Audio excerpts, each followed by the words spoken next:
Hiya, it's Noisy Andrew and welcome to the internet. I'm reading rules. Rules to a game I've designed that I cannot remember. You think I'd know how my own games work, right? But anyway, I like trains, so I've designed a few games that feature trains and I thought I'd take a bit of time to talk about them.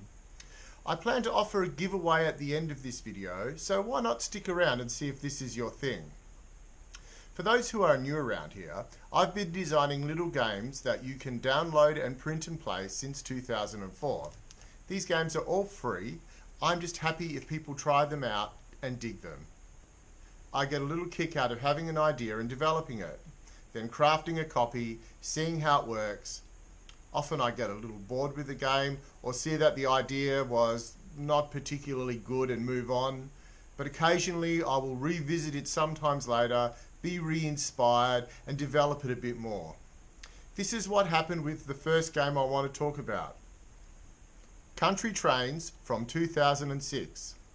I've actually done a proper how to play video for Country Trains, but in a nutshell, here's how it works. On your turn, you draw and place a tile, then move your locomotive. If your locomotive finishes its move between two stations, you may be able to make a delivery and earn some money. If your locomotive starts its turn between two stations, it must return to one of them for coal.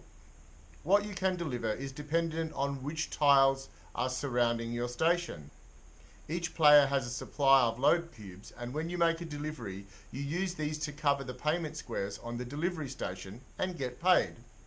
You can deliver sheep, iron, or timber. If the payment squares are full, or you have run out of delivery cubes, you can deliver people and take some of the cubes of the payment squares back into your supply. You are trying to finish the game with the most money. Maybe check out my how to play video if you like the sound of this. In 2016, I designed a game called Yarloop, a game about tramways in a timber milling area. Yarloop has 15 double-sided tiles. On your turn, you take the top tile off the draw pile and add it to the expanding map. Each player has one meeple, and they may choose to move that meeple to the tile they just played and possibly score some points. You score points for completing forest areas, joining forest areas to a mill, or having your meeple on a timber mill. If all 15 tiles are in play, then you must pick up a tile, flip it, and place it somewhere else on the map. Obviously, remembering what is on the back of a tile is a handy skill. When someone has scored 40 points, the game is over. The highest score wins.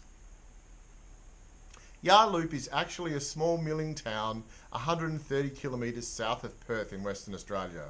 It suffered terrible bushfires in 2016. The fires killed 2 people and destroyed a heritage museum. I've named the game in memory of this tragedy. During 2020, the sweetheart and I caught the train to Kalgoorlie. During that trip, she mentioned that it would be nice to have a game you could play without a table. Many card games almost do this, but you still need a place to put a draw deck and a discard pile at the very least. I wondered about using tokens and little bags, and Trains on a Train was born. Trains on a Train has a large draw bag that is passed around and a small score bag for each player. The score bags have a little loop on them so they can hang on your wrist. On your turn, you draw a tile from the draw bag, then place a tile either back in the draw bag for a special action or your score bag for end of game scoring. Locomotives, wagons and coaches are all rectangular tiles. Loads and passengers are all square tiles, so you can feel around in the draw bag for the type of tile you want. In your score bag, you need to place a locomotive with suitable wagons or coaches to pull. You must also place loads in your score bag that suit the wagons and or the coaches. Unused loads, train wagons and coaches score negative points at the end of the game. When someone places a guards van in their score bag, everyone else gets one more go and then trains are scored. Once something is in your score bag, you may not look at it. So there's a fun memory aspect to this game. I had friends play test this at our local game club and it actually went down okay. It probably needs a bit more development though. I like heritage railways, a community of volunteers all working together to run old trains for other people to enjoy. You could call it preserving transport history while sort of playing trains. So this is where the idea for Vintage Steam came from in 2021. You start Vintage Steam with a station card and lay track, called Permanent Way, out to the right hand side of it. You want your permanent way to have interesting things for families and train fans to enjoy. Tunnels, bridges and other stations. A good railway will give you the victory points you need to win the game. Vintage Steam is what's called a card drafting game. Each player has a hand of cards and simultaneously chooses one. They then pass the remaining cards to the next player. This is repeated until each player has only one card left. This final card is discarded unused. Most cards have a cost that you need to pay to add it to your railway. Cards are either added to the original line or tucked behind existing cards to add value.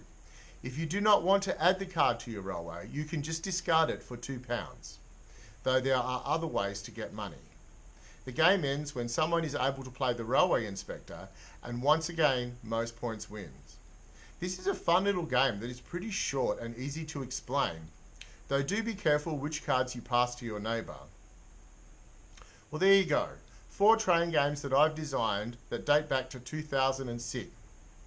I've not made Yarloop print and play yet. It probably needs a bunch of work. But Vintage Steam, Country Trains and Trains on a Train are free to download, craft and try out. Comment below on which one you think sounds most interesting.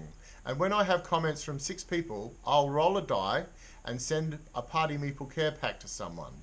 You can choose a play t-shirt, one of the 2 games I've published, or a Meeple drink mug.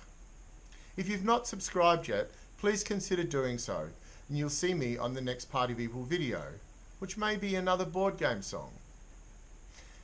If you'd like to support Party Meeple, head along to the Party Meeple webpage and consider buying one of the 2 games that I have published. Thanks for watching.